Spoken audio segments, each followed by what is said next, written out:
नमस्कार, आप देख रहे हैं राष्ट्र प्रथम। आपके साथ मैं हूं तुषार शर्मा। उत्तर प्रदेश के इस खास बुलेटिन में आपका स्वागत है। उन तमाम खबरों से आपको कराएंगे मुखातिब, लेकिन उससे पहले सुर्खियां। यूपी रोडवेज की चलती बस में अचानक लगी आग, यात्रियों में मची चीख पुकार। शिवपाल सिंह यादव की उम्मीदों को झटका, सपा ने मैनपुरी में तय किया उम्मीदवार। महिलाओं को रेलवे देने जा रहा है खास तोहफा, ट्रेन में लगाए जाएंगे 74 पिंक कोच। नोएडा में 9 नवंबर से खुलेंगे स्कूल, ग्रेप के नियमों का होगा कड़ाई से पालन, जिला अधिकारी ने दिए इसके आदेश। बांके बिहारी मंदिर में खुली व्यवस्थाओं की पॉल, वीकेंड पर श्रद्धालुओं का लगा जमावड़ा, भीड़ में कई लोग हुए घायल। अब खबरें जानेंगे विस्तार से। आपको बता दें कि उत्तर प्रदेश के हाथरस में एक चलती हुई रोडवेज की बस में आग लग गई, जिससे अचानक अफरा तफरी का माहौल बन गया। और यह हादसा उस वक्त हुआ जब यह रोडवेज बस दिल्ली के आनंद विहार बस अड्डे से यात्रियों को लेकर एटा डिपो जा रही थी। जिस वक्त यह हादसा हुआ, बस में कई यात्री भी सवार थे और बस में धुआं उठते देख यात्रियों ने किसी तरह बस में से कूदकर अपनी जान बचाई। गनीमत ये रही कि इस हादसे में किसी जान माल का नुकसान नहीं हुआ। खबर के मुताबिक यूपी रोडवेज की बस दिल्ली के आनंद विहार से एटा डिपो जा रही थी और बस में कई यात्री भी सवार थे। ये बसें जैसे ही हाथरस थाना सिकंदरा क्षेत्र में पहुंची, अचानक बस में धुआं उठने लगा और देखते ही देखते बसों को आग की चपेटों ने ले लिया। बता दें कि आग लगते ही बस में यात्रियों की चीख पुकार मचने लगी और जिसके बाद यात्रियों ने जलती हुई बस से कूदकर अपनी जान बचाई। वीडियो में देखा जा सकता है कि किस तरह से बस आग की चपेट में आ गई है और आग समय रहते यात्री अपनी अपनी जान बचाते पाए और कोई बड़ा हादसा भी हो सकता था इस दौरान। बता दें कि इस घटना के बाद आसपास के इलाके में हड़कंप मच गया। बड़ी संख्या में वहां पर लोग इकट्ठा हो गए। रोडवेज बस में आग लगने की सूचना पर फायर ब्रिगेड की टीम तत्काल मौके पर पहुंच गई। तब कहीं जाकर आग पर काबू पाया जा सका और बस के यात्रियों ने बताया कि यह आग अचानक चलती हुई बस में लग गई। और बहरहाल राहत की बात यह है कि इस हादसे में किसी जान माल के नुकसान की खबर सामने नहीं आई है और सभी यात्री इसमें सुरक्षित बताए जा रहे हैं।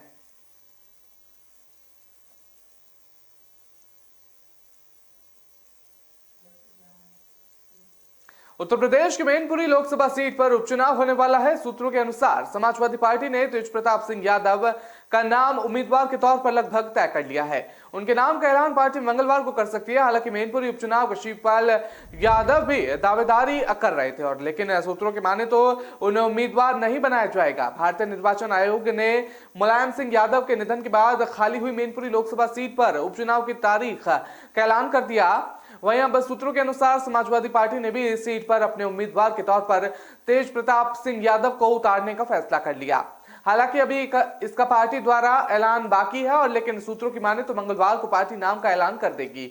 और सपा द्वारा तेज प्रताप सिंह यादव का नाम फाइनल होने के कारण अब इसे शिवपाल सिंह यादव के लिए एक बड़ा झटका माना जा रहा है। दरअसल इसके पीछे की वजह है कि शिवपाल सिंह यादव ने कई मौकों पर मैनपुरी से चुनाव लड़ने की इच्छा जाहिर की थी। हालांकि जब उनके इस बयान पर टिप्पणियां का दौर शुरू हुआ तो उन्होंने सफाई भी दी थी। तब शिवपाल सिंह यादव ने अपने बयान के जरिए कहा था कि मुलायम सिंह यादव के मैनपुरी से चुनाव न लड़ने पर वो इस सीट पर लोकसभा चुनाव लड़ेंगे और सपा संरक्षण लगातार अव्यवस्था रहने की वजह से हो सकता है कि 2024 में लोकसभा चुनाव नहीं लड़े। हालांकि इसकी संभावना काफी कम है। तब मैं खुद वहां से चुनावी मैदान में उतर सकता हूं।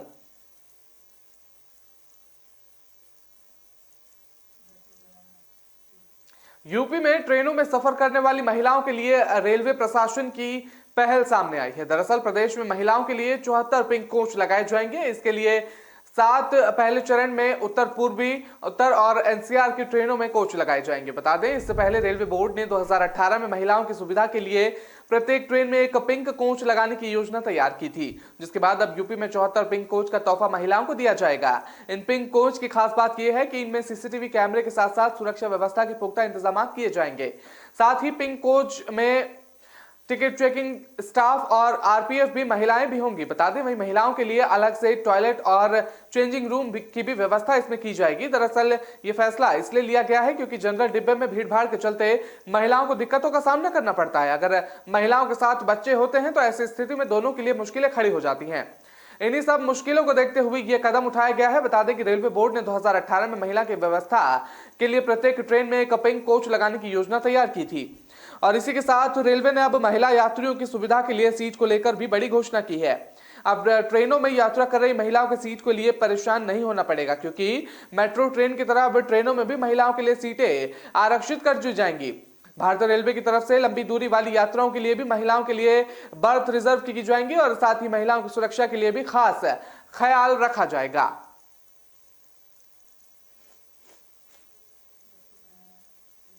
नोएडा में प्रदूषण का स्तर एयर क्वालिटी इंडेक्स के 400 के आंकड़े को पार करने पर ग्रेड 4 के नियमों को लागू कर दिया गया था और कक्षा 8 से 8वीं तक के स्कूल पर ऑनलाइन पढ़ाई शुरू कर दी गई थी। बता दें अब जिला अधिकारी का नया आदेश जारी हुआ है। इसके मुताबिक 9 नवंबर से बच्चों के स्कूल खोले जाएंगे। जिला अधिकारी गौतम बुद्ध नगर में अपने आदेश में अफसरों को प्रदूषण नियंत्रण करने के लिए सख्त निर्देश दिए हैं। बता दें कि रविवार को जिला अधिकारी गौतम बुद्ध नगर की अध्यक्षता में जनपद में वायु प्रदूषण के प्रभावी नियंत्रण के लिए जनपद स्तरीय समस्त अधिकारियों के साथ की गई है। बता दें कि बैठक में सभी प्रशासनिक अधिकारी, प्राधिकरण के अधिकारी, डीसीपी, ट्रैफिक प्रभागीय, वन अधिकारी, आरटीओ, डिस्ट्रिक्ट फायर ऑफिसर और क्षेत्रीय अधिकारी, उत्तर प्रदेश प्रदूषण नियंत्रण बोर्ड नोएडा और ग्रेटर नोएडा उपस्थित थे। जिला अधिकारी ने सभी के निर्देश दिए हैं कि सीएसक्यू के निर्देशों का अनुपालन सुनिश्चित रखा जाए। उन्होंने बताया है कि ग्रेप का स्टेज 4 हटाया गया है। इसके बाद स्टेज 3 लागू कर दिया। सभी प्रावधानों और रिस्ट्रिक्शंस को ग्राउंड पर प्रभावी रूप से लागू रखा जाएगा। जिला अधिकारी द्वारा जारी आदेश के मुताबिक जनपद के समस्त विद्यालय 9 नवंबर से खोल दिए जाएंगे। ग्रेप स्टेज 3 में लागू समस्त प्रावधानों तथा कंस्ट्रक्शन और डिमोलिशन एक्टिविटीज पर सशर्त लागू रोक का अनुपालन प्रभावी रूप से किया जाएगा और अनमान्य फ्लू और अतिरिक्त अन्य इकाइयां प्राप्त निर्देश के कम से कम संचालित किए जाएंगे। जिन कंस्ट्रक्शन और कंस्ट्रक्शन डिमोलिशन एक्टिविटीज को छूट प्राप्त है उनमें से नियमों का प्रावधान का अनुपालन सुनिश्चित किया जाएगा। इसके साथ ही समस्त प्राधिकरण और अर्बन लोकल बॉडी द्वारा ये सुनिश्चित किया जाए और इसका रखा भी जाएगा। मैकेनिकल स्वीपिंग और रोड वॉशिंग और वाटर स्प्रिंकलिंग का कार्य नियमित रूप से किया जाएगा।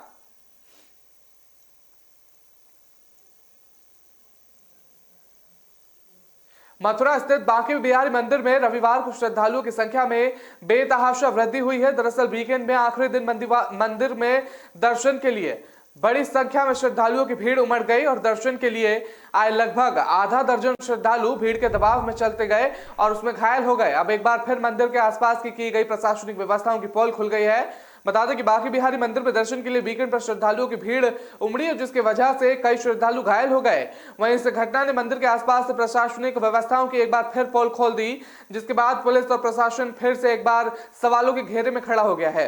कहा जा रहा है कि प्रशासन द्वारा की गई व्यवस्था रविवार को पूरी तरह से फेल हो रही थी और वीकेंड पर ठाकुर द्वारा मंदिर पर श्रद्धालु की संख्या बढ़ती जाती गई और लेकिन प्रशासन ने इस बात की जानकारी होते हुए भी मजबूत कदम नहीं उठाए। वहीं बाहर से आए लोगों को वाहनों की पार्किंग भी फुल हो गई थी जिसके कारण श्रद्धालुओं ने सड़क किनारे खड़े वाहन लगाए थे। इसके वृंदावन की सड़कें भी जाम हो गई थी। बता दें हालांकि ये पहला मौका नहीं था जब बांके बिहारी मंदिर में ऐसा हादसा हुआ। इससे पहले भी जन्माष्टमी की मंगलवार आरती में दौरान मंदिर में भगदड़ मच गई और 20 अगस्त को हुई इस हादसे में 2 लोगों की मौत हो गई और कई लोग इसमें घायल हो गए थे जिसके बाद घायलों को अस्पताल में भेजा गया था।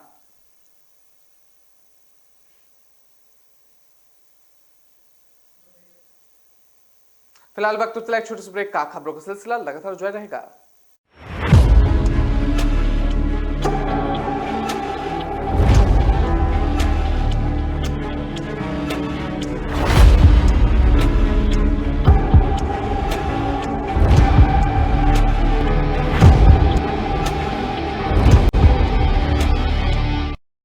हर चीज का भाव बढ़ गया है। दूध 5 रुपए से, सेब 30 रुपए से, पेट्रोल का भाव तो बीपी बढ़ा देता है। इस टॉमी का भी भाव बहुत बढ़ गया है। चिल माचा, शुक्र है रैपिडो ऑटो के भाव तो नहीं बढ़े। ऑटोज में सबसे किफायती और आपके घर तक भी best price assured. Forget meter, enjoy every kilometre.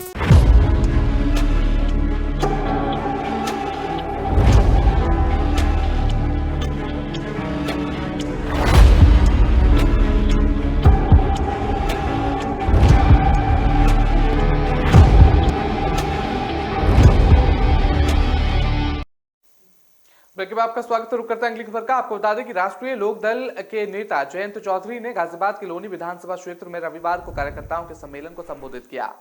इस दौरान उन्होंने सपा नेता आजम खान पर हुई कार्रवाई के मुद्दे पर भी राज्य सरकार को घेरा और कहा कि इसकी मंशा ठीक नहीं है। और जयंत चौधरी ने कार्यकर्ता से कहा कि हम सभी विकास के लिए यहां जमा हुए हैं, निकाय चुनाव में अभी समय है, लेकिन यहां लोनी की जनता के लिए पहुंचे थे।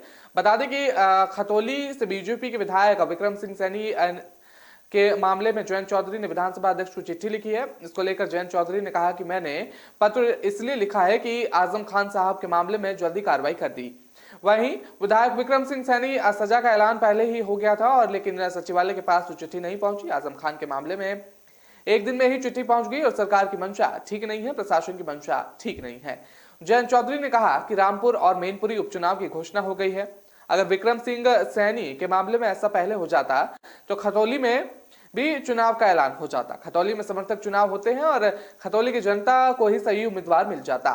कार्यकर्ता सम्मेलन में जयंत चौधरी अन्य निकाय चुनाव को लेकर भी बात कही और समाजवादी पार्टी और आरएलडी इस चुनाव में गठबंधन करेगी या नहीं, इस पर उन्होंने कहा कि हम मजबूती के साथ चुनाव लड़ रहे हैं। चुनाव छोटा हो या बड़ा, सभी को लेकर रणनीति बनाई जा रही है। जयंत चौधरी ने कार्यक्रम को लेकर एक ट्वीट किया जिसमें उन्होंने कहा कि लोनी सम्मेलन में कार्यकर्ताओं के हौसले बुलंद हैं। तो बता दें उसको लेकर ये सवाल उठ रहे हैं और इस पर जयंत चौधरी ने सवाल खड़े कर दिए हैं। तमाम सवाल इस पर खड़े कर दिए हैं सदस्यता को लेकर।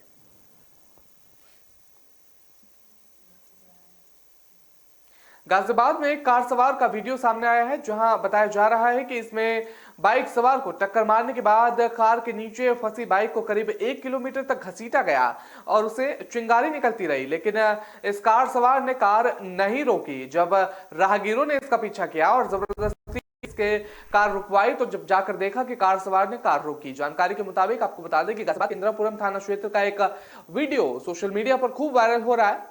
वायरल वीडियो में एक कार सवार युवक एक मोटरसाइकिल को घसीटता हुआ नजर आ रहा है जिसमें से तेज चिंगारी निकल रही है। वायरल वीडियो गुरुवार रात करीब 11:30 बजे का बताया जा रहा है। सोशल मीडिया पर वीडियो वायरल होने से क्षेत्र में हड़कंप मच गया। हालांकि लोगों ने कार चालक को पकड़कर पुलिस को सौंप दिया, जिसके बाद दोनों पक्षों में फैसला भी हो गया था। बता दें कि गाजियाबाद के थाना इंदिरापुरम क्षेत्र के भोवापुर निवासी दो युवक गुरुवार देर रात करीब 11:30 बजे किसी काम से मोटरसाइकिल से जा रहे थे। जब दोनों युवक मंगल चौक के पास पहुंचे तो एक कार सवार युवक ने मोटरसाइकिल में टक्कर मार दी, जिससे मोटरसाइकिल सवार दोनों युवक गिर पड़े और दोनों को मामूली चोटें आ गई। इससे घबराकर कार सवार युवक कार लेकर भागने लगा कि टक्कर से सड़क पर गिरी मोटरसाइकिल कार के अगले हिस्से में फंस गई, लेकिन इसकी चिंगारी और जानकारी कार चालक को नहीं लगी और कार के साथ घिसटती मोटरसाइकिल से चिंगारी निकलने लगी, जिसे देख सड़क पर चल रहे लोगों ने कार सवार का पीछा करना शुरू कर दिया। तो बुरी तरह से कार से मोटरसाइकिल फंस गई और उसमें गंभीर तरीके से चिंगारी निकलती हुई देखी जा रही थी। राहगीरों ने उसे रोकने की कोशिश की, लेकिन वो लगातार कार चलाता रहा।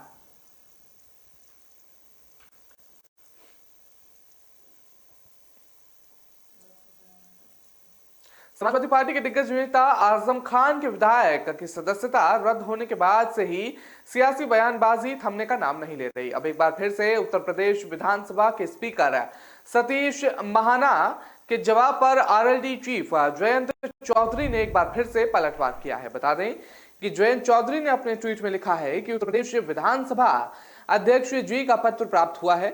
सदस्यता के प्रश्न पर उन्होंने स्पष्ट किया है कि सदन के अध्यक्ष की कोई भूमिका नहीं होती, बल्कि जनप्रतिनिधित्व कानून के तहत न्यायालय के द्वारा दंडित करने पर स्वतः समाप्त होती है।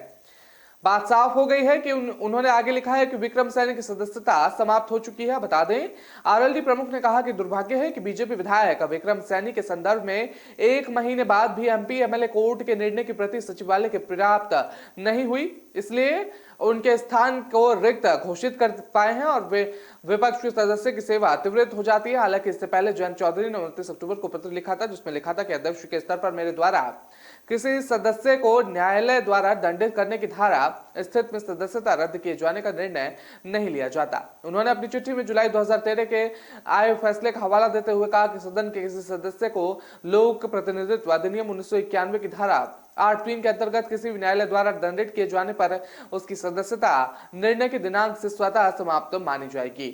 सर्वोच्च न्यायालय द्वारा इस निर्णय में भी ये भी अवधारित किया गया है, लेकिन लोक प्रतिनिधित्व 1991 की धारा 8(4) के अंतर्गत अपील करने के आधार पर ऐसे सदस्य को कोई भी जो लाभ है वो प्राप्त नहीं होगा। तो ये जयंत चौधरी का पलटवार सामने आया है इसको लेकर।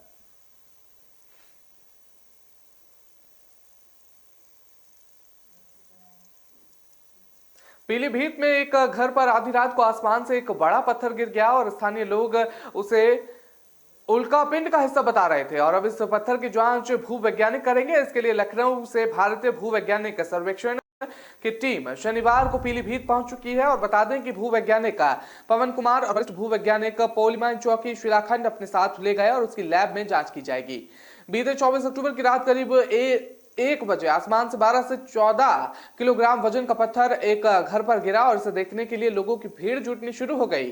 कोई इसे आकाशगंगा से उल्कापिंड का हिस्सा बता रहा है तो खबर फैलते ही थाने से पुलिस आई और फोटो खींचकर अपने साथ ले गई। यह पत्थर थाना सुनगढ़ी क्षेत्र के अंतर्गत आने वाले इनायतगंज मोहल्ले के निवासी सुनील गुप्ता के घर पर गिरा हुआ था।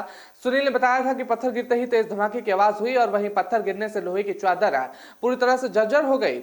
बाउंड्री वॉल पूरी तरह से धंस कर चटक गई और सुनील गुप्ता ने बताया कि पत्थर काफी गर्म था, उसे वहीं पर छोड़कर घर के सभी सदस्य सोचने लगे और अगले दिन ये बात आसपास के लोगों में बताई गई तो फिर से भीड़ जुटनी शुरू हो गई। वहीं अब मामला संज्ञान में आने के बाद एक्सपर्ट टीम जांच के लिए सुनील के घर पहुंची और भूवैज्ञानिक ने भी जब इसके बारे में सुना था तो उन्होंने भी इसका उल्कापिंड का हिस्सा होने की संभावना जताई थी। हालांकि अब जांच में स्पष्ट हो पाएगा कि ये शिलाखंड है आखिर में क्या है। तो ये घर के ऊपर पत्थर गिर गया जिसे लोग उल्कापिंड के नाम से बता रहे थे।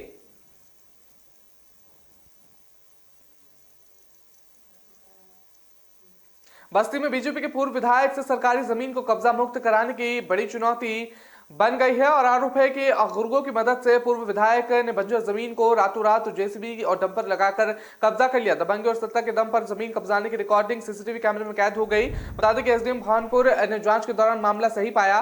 पूर्व विधायक से सरकारी जमीन को कब्जा मुक्त करवाने का जिला प्रशासन ने प्रयास शुरू कर दिया। बता दें कि वाटरगंज थाना क्षेत्र के लक्ष्मणपुर गांव में बीजेपी नेता और महादेव विधानसभा सीट से पूर्व विधायक रवि सोनकर की गुंडागर्दी देखने को मिली। आरोप है कि पूर्व विधायक 40 से 60 गुर्गों को भेजकर अपने निर्माणाधीन इमारत तक पहुंचने के लिए रातों रात गड्ढे की जमीन को जबरन मिट्टी डालकर पाट दिया और आने जाने के लिए अवैध रास्ता बना लिया। बता दें कि सिराज नामक गरीब मुस्लिम परिवार गुहार लगाते रह गए और मगर कोई सुनवाई नहीं की गई। पीड़ित सिराज ने बताया कि कब्जा की गई जमीन का गाटा संख्या 300 है और जमीन सरकारी अभिलेखों में गुंडा और बंजर नाम पर दर्ज है और निजी हित के लिए बीजेपी नेता रवि ने भू माफियाओं से 2 कदम आगे निकलते हुए सरकारी जमीन को कब्जा कर लिया। जमीन पर हाईकोर्ट ने पहले से ही रोक लगाई हुई है। एसडीएम ने खुद जमीन से सटे ऑर्डर दे रखे हैं और सुप्रीम कोर्ट के आदेश के अनुसार बंजर जमीन पर कब्जा करना अनुचित है। और बता दें कि गड्ढे में गांव के सभी घरों के निकलने वाला पानी आया करता है और मगर पूर्व विधायक ने ग्रामीणों की समस्या की परवाह किए बगैर ही सरकारी जमीन को हत्या लिया।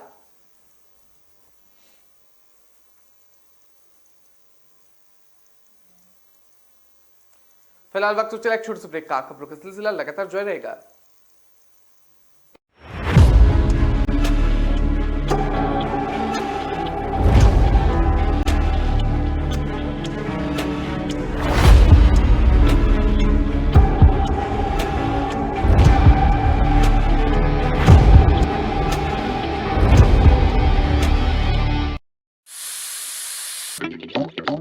थोड़ा रोस्ट, थोड़ा फ्राई, थोड़ा लो, थोड़ा हाई, थोड़ा अपना वाला ट्राई। मेरा ट्विस्ट, मेरा टेस्ट, मेरा ट्विस्ट। अमृतसरी छोले, मेरे वाले छोले। वंडर मसाला, मेरा ट्विस्ट, मेरा टेस्ट।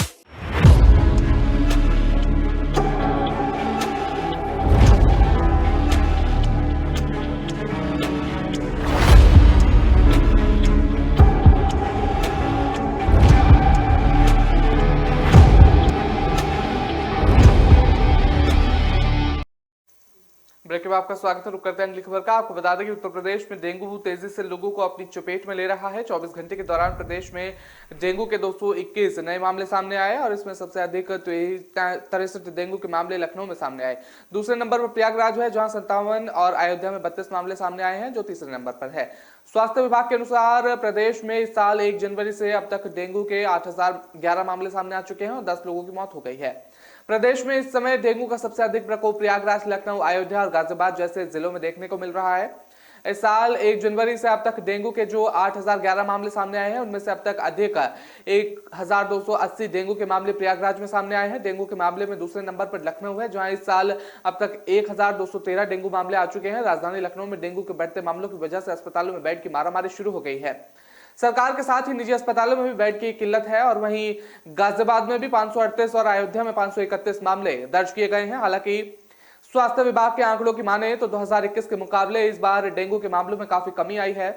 वर्ष 2021 में 1 जनवरी से 4 नवंबर तक डेंगू में 24,623 मामले सामने आए हैं और 29 की मौत हुई है, जबकि इस साल इतने ही समय में 8,011 मामले सामने आए हैं और 10 की मौत हुई है। वहीं डीजी हेल्थ डॉक्टर लीली सिंह ने कहा कि डेंगू के केस तो आ रहे हैं, लेकिन अब ये घट भी रहे हैं। करीब 15 दिन पहले एक दिन में 400 से 500 के आसपास आ रहे थे, जबकि अब प्रतिदिन 200 से 250 केस रिकॉर्ड हो रहे हैं। पिछले साल के मुकाबले इस बार केस काफी कम है और मौत भी कम हो रही है।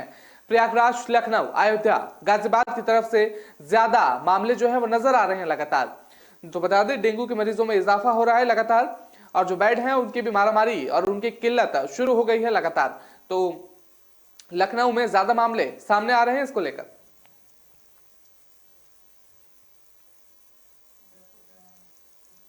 उत्तर प्रदेश में 4 आईएएस अधिकारियों का तबादला कर दिया गया है। बता दें, इनमें से अखिलेश कुमार मिश्र और अमरनाथ उपाध्याय और साथ ही आपको बता दें कि साहब सिंह और घनश्याम सिंह का नाम शामिल है, जिसमें से 3 को नई जिम्मेदारियां दी गई हैं, जबकि एक अधिकारी की विभागीय जिम्मेदारी की जानकारी सामने नहीं आई है।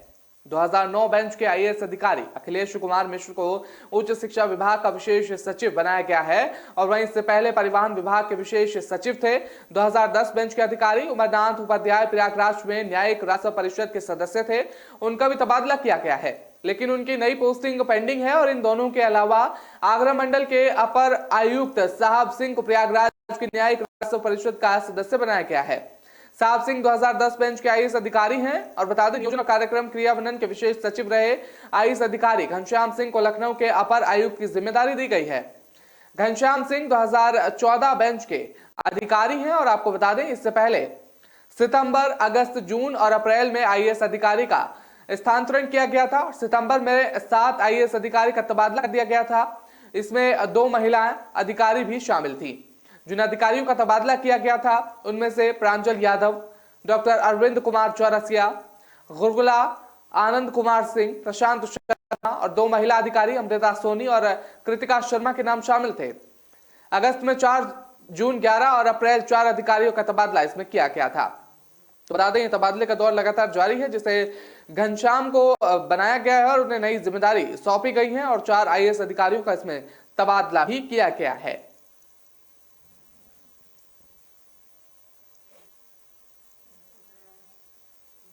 ग्रामीण क्षेत्र की स्वास्थ्य सेवाओं को और बेहतर बनाने के लिए उत्तर प्रदेश के 15 सामुदायिक स्वास्थ्य केंद्रों को पब्लिक प्राइवेट मॉडल पर चलाया जाएगा।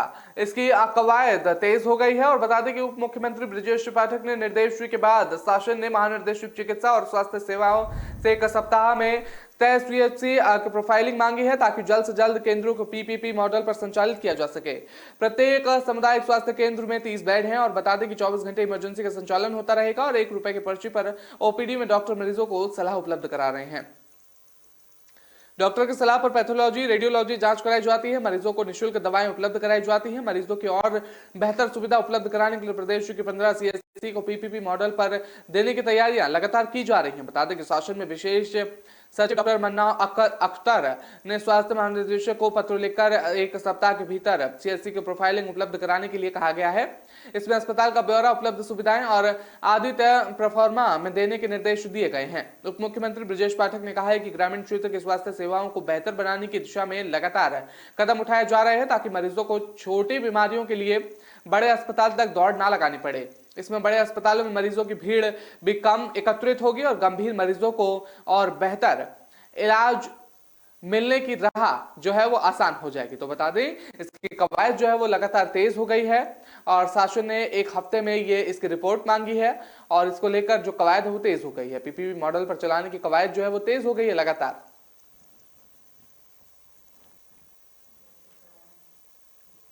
गुजरात में विधानसभा चुनाव के ऐलान के बाद अब यूपी में भी सियासी पारा चढ़ने लगा है। वहीं दूसरी ओर मोरबी हादसे के बाद विपक्षी दल बीजेपी पर जमकर निशाना साध रहे हैं, बता दें। लेकिन इसी बीच कलाकारों के गाने ने भी माहौल बनाने में कोई कसर नहीं छोड़ी। अब बीजेपी पर तंज कसते हुए भोजपुरी कलाकार नेहा सिंह राठौड़ ने गुजरात में काबा गाना गाया, जो काफी सुना जा रहा है। नेहा सिंह राठौड़ ने अपने गाने के जरिए बीजेपी और पीएम नरेंद्र मोदी पर सीधे तौर पर निशाना साधा। उन्होंने अपने गाने के जरिए मोरबी हादसे होने के बाद भी पीएम मोदी की हुई जनसभा को लेकर तीखा तंज कसा। उन्होंने गाने के में प्रोपेगेंडा को लेकर भी निशाना साधते हुए प्रश्न किया कि गुजरात में काबा और गाने के जरिए लोगों की मौत और उसके बाद हो रही राजनीति पर भी टिप्पणियां की गई हैं। बता दें, इसके अलावा भ्रष्टाचार और भोजपुरी कलाकार ने भ्रष्टाचार और अस्पताल की वायरल हुई तस्वीरों पर भी तंज कसा। वहीं हादसे के बीच पीएम मोदी की आने की हुई तैयारियों का भी जिक्र उन्होंने गाने में किया। इस दौरान उन्होंने तैयारियों में लगे हुए अधिकारियों को निशाने पर लिया। इस दौरान गाने में पुल का काम करने वाले कंपनी पर भी तंज कसा गया। हालांकि इससे पहले नेहा सिंह राठौड़ ने यूपी विधानसभा चुनाव के दौरान भी अपने गानों के जरिए सुर्खियां बटोरी थी। उस वक्त भी उन्होंने बीजेपी सरकार और सत्ता पक्ष के 5 साल के कामकाज पर जमकर तंज कसा था। लेकिन इसी बीच कलाकारों के गाने ने भी माहौल बनाने का काम लगातार किया। उस समय यूपी में काबा के जवाब में बीजेपी सांसद रवि किशन ने भी यूपी में सबबा गाना गाया था। बता दें तो ये नेहा का गाना जो है काफी मशहूर हो रहा है और काफी लोग इसे सुन भी रहे हैं, जिस पे लगातार सरकार तंज कसा जा रहा है गाने के जरिए, आपको बता दें। और मोरबी हादसे पर भी गाने में जिक्र किया गया है। धर्मनगरी काशी में कार्तिक पूर्णिमा के दिन भव्य तरीके से देव दीपावली मनाई गई और इस बार देव दीपावली पर बनारस के घाटों पर 10 लाख दिए जलाए। और जबकि श्री काशी विश्वनाथ मंदिर को 80 लाख रुपए के फूलों से सजाया गया। काशी में होने वाले देव दीपावली की छठा देखने के लिए लाखों की संख्या में श्रद्धालुओं के पहुंचने की उम्मीद जताई जा रही थी। काशी के गंगा घाट से सज धज कर तैयार हो गया और अब इंतजार कार्तिक पूर्णिमा की शाम किया जा रहा था, जब सूर्य के ढलते ही बनारस के सभी घाट दिए की रोशनी से जगमगा उठे। देव दीपावली को इस बार भव्य रूप दिया गया। बनारस के सभी 84 घाटों पर 10 लाख दिए जलाए गए और जो कि रिकॉर्ड में दर्ज किया गया। बाबा विश्वनाथ के दरबार को भी एक खास तरीके से सजाया गया। इस खास पल का दीदार करने के लिए देश विदेश से लाखों की संख्या में लोगों के पहुंचने की उम्मीद जताई जा रही थी। दशमेघ घाट पर गंगा आरती कराने वाले संस्थान गंगा सेवा निधि के अध्यक्ष सुशांत मिश्र के अनुसार इस बार देव दीपावली पर मां गंगा की महाआरती में नारी शक्ति की एक अद्भुत झलक देखने को मिली। 51 देव कन्याओं द्वारा मां गंगा की आरती की गई और घाट पर इंडिया गेट की अनुकृति बनाई गई, जिसमें वायु सेना और सेना, जल सेना और थल सेना की एनडीआरएफ के जवान, अमर शहीद जवानों को श्रद्धांजलि दी गई। काशी में देव दीपावली के साल 1985 में गंगा घाट से हुई थी। पहली बार क्रिकेट खेलने वाले 5 युवकों ने घाट पर दिए जलाकर देव दीपावली की शुरुआत की गई थी।